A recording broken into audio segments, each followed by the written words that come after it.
Thank you, Mr. Speaker. I have to Senator right and stand. How much time does the gentleman yield himself? As much time as I may consume. Gentleman is recognized. Mr. Speaker, my colleagues, I rise in the strongest possible opposition to this ill-conceived, if it was conceived at all, legislation. I don't know how many of you have ever saw the Peter Pan story, the movie, or even read it. This is a Peter Pan story. You know, they have the imaginary bowls where, the bowls that were not imaginary, but they were empty. And they convinced Peter Pan, Robin Williams, to use his imagination. And the bowls will be full of food. And this is what you're doing today, Mr. Chairman. And the people that wrote this bill, who we do not know who did write it. Use your imagination. We're going to have the oil for everything, because this bill produces oil. It produces nothing. This is a Peter Pan story. It's a figment of the imagination. It is a political gimmick. It is a sham on the American people. Shame on this House that the courage wasn't there for the leadership to go on both sides of the aisle, listen to those that have some expertise in this problem we're faced today, the high cost of energy, and work together and pass an energy solution to a problem that produces not only fossil fuels but all their other forms of fuel, that solves the problems for the commuter that has to go to work. And Mr. and Mrs. Commuter, if you think this bill today came out of this leadership on that side produces one bit of relief to you as you drive to work, don't believe it. Go see Peter Pan. That's all this bill is. It has nothing in there to produce energy. In fact, it probably will drive down the ability to produce energy. It will help foreign countries. I just heard my chairman talk about big oil, how bad big oil is, and put the blame on big oil. Where do you think you're getting your oil today as you put it in your tank? From Saudi Arabia, Venezuela, Chavez, foreign countries that have control of us right now. We ought to be talking about that. Forget it talking about big oil. Because this body, and I've said it before on this floor of the House, both sides of the aisle have not seized the ability to solve the energy problem of developing fossil fuels. Coal. There's nothing in this bill about coal and liquefaction or gasification. There's nothing in this bill about nuclear power. There's nothing in this bill that produces any energy. In fact, this bill takes land that's open now and closes it, and takes lands that was closed and opens it, but it happens to be 50 miles offshore. Any oil in between there can't be developed. And by the way, my good friends, if any state contiguous to decides not to have it drilled 50 miles and out, they can say no. And they will say no because there's no revenue sharing in this bill. None.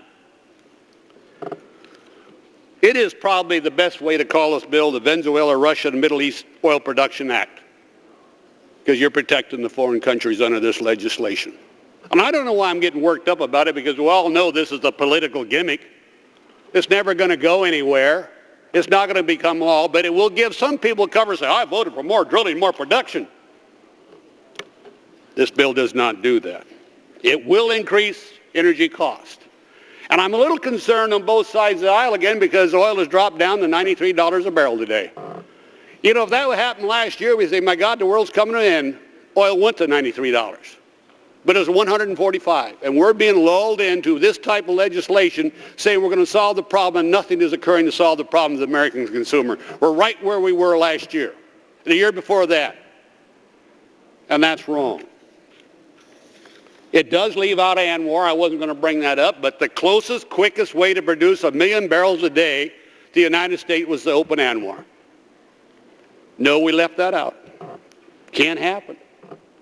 1 million barrels a day for the next maybe 100 years. For the American consumer, every barrel has gone to the United States of America. A little provision here says you can't export any of this oil to overseas. We're not exporting oil. We're consuming it. But we're consuming most of our oil from overseas, paying the foreign countries the oil prices today, because you have not come to this floor. Not one hearing in our committee on this issue. This bill was written in the midnight, I shouldn't say the midnight sun.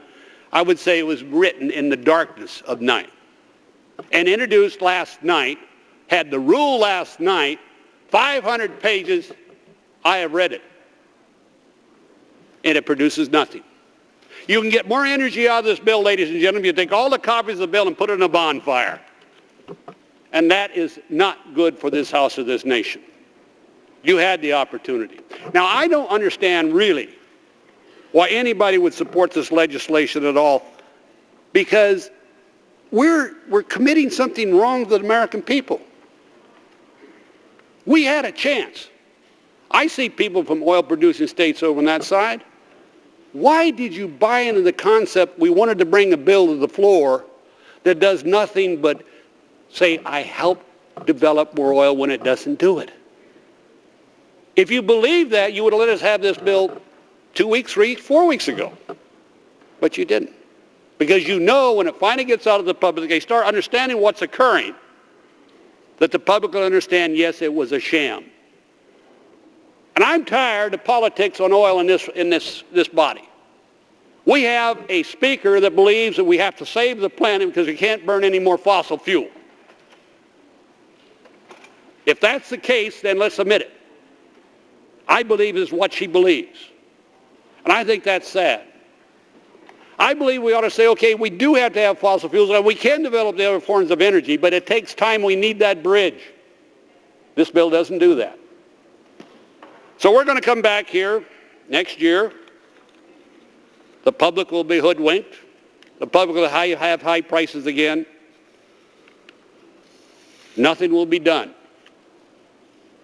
If we're really wise, we take this bill today, totally defeat it, send it back, and work across the aisle for the American people.